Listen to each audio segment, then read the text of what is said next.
প্রিয় বন্ধুরা, যদি বলি মাত্র একবার টাকা ডিপোজিট করলেই ভবিষ্যতে কোটি টাকার ফান্ড তৈরি হতে পারে, আপনারা কি বিশ্বাস করবেন? হয়তো করবেন না। তাই আজকের ভিডিওতে আমি আপনাদেরকে এমন একটি এলআইসি প্ল্যান সম্পর্কে বিস্তারিত জানাবো, যেখানে পাবেন শেয়ার মার্কেটের growth plus insurance coverage plus tax benefit সব একসাথে।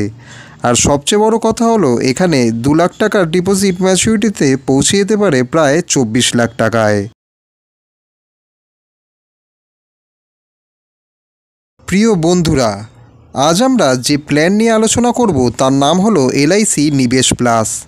এর টেবিল নাম্বার 749 এবং প্ল্যানটি আসলে একটি সিঙ্গেল প্রিমিয়াম ইউলিপ প্ল্যান। মানে হলো একবারই আপনাকে প্রিমিয়াম দিতে হবে। ধরুন আপনি ব্যাংক বা পোস্ট অফিসে ফিক্সড ডিপোজিট করেন, ঠিক তেমনই এখানে একবার টাকা জমা দিলেই আপনার দায়িত্ব শেষ। এরপর এলআইসি সেই টাকার কিছু অংশ আপনাকে ইন্স্যুরেন্স কভারেজ দিতে ব্যবহার করবে, আর বাকি অংশ যাবে ইনভেস্টমেন্টের খাতায়। এই ইনভেস্টমেন্টের টাকা LIC share market, government bond ও আলাদা আলাদা ফান্ডে লাগাবে।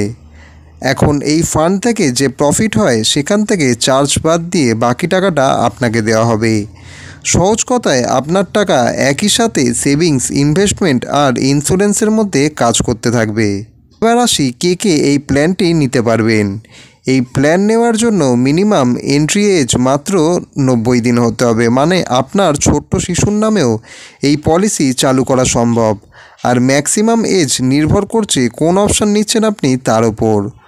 প্রথম অপশানের ক্ষেত্রে আপনি সর্বোচ্চ 70 বছর পর্যন্ত নিতে পারবেন, আর দ্বিতীয় অপশানের ক্ষেত্রে আপনি সর্বোচ্চ 35 বছর বয়স অবধি নিতে পারবেন।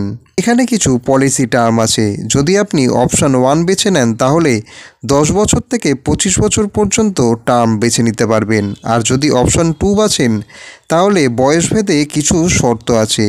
25 বছর পর্যন্ত হলে 10 থেকে 25 বছর পর্যন্ত টার্ম নিতে পারবেন, আর 26 থেকে 30 হলে 10 থেকে 20 বছরের মধ্যে টার্ম নেওয়া যাবে।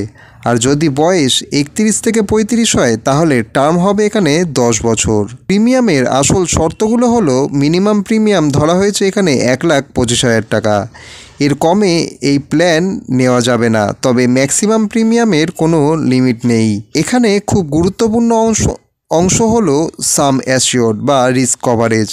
এখানে এলআইসি দুটো অপশান দিয়েছে। সিঙ্গেল প্রিমিয়ামের ক্ষেত্রে 1.25 গুণ কভারেজ, আর সিঙ্গেল প্রিমিয়ামের 10 গুণের কভারেজ। মানে আপনি যদি 2 লাখ টাকা জমা দেন আর অপশান 2 নেন তাহলে ইন্স্যুরেন্স কভারেজ হবে 20 লাখ টাকা। আচ্ছা, আপনাদের একটা এক্সাম্পল দিই। ধরে নিন মিস্টার সুরেশ নামের একজন 30 বছর বয়সী ব্যক্তি এই প্ল্যানটি নিলেন। তিনি অপশান 2 বেছে নিয়ে 2 লাখ টাকা জমা করে দিলেন। এখন যেহেতু এটি একটি ইউলিপ প্ল্যান, তাই এখানে রিটার্ন গ্যারেন্টেড নয়।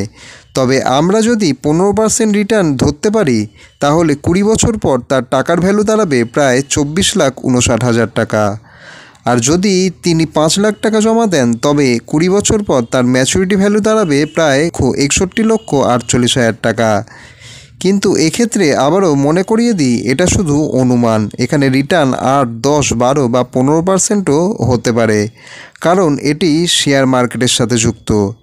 আর যদি এই পলিসি চলাকালীন যদি কোনো পলিসি হোল্ডারের মৃত্যু হয় তাহলে নমিনিকে মোট টাকা দেওয়া হবে। ফান্ড ভ্যালু অথবা বেসিক সাম অ্যাসিওর্ড এই দুটির মধ্যে যেটি বেশি হবে সেটি এখানে তখন নমিনি পেয়ে যাবে। তো বন্ধুরা, এলআইসির এই নিবেশ প্ল্যানটা কি আপনার কাছে খুব লাভজনক মনে হচ্ছে? কমেন্টে অতি অবশ্যই আপনাদের গুরুত্বপূর্ণ মতামতটি জানান।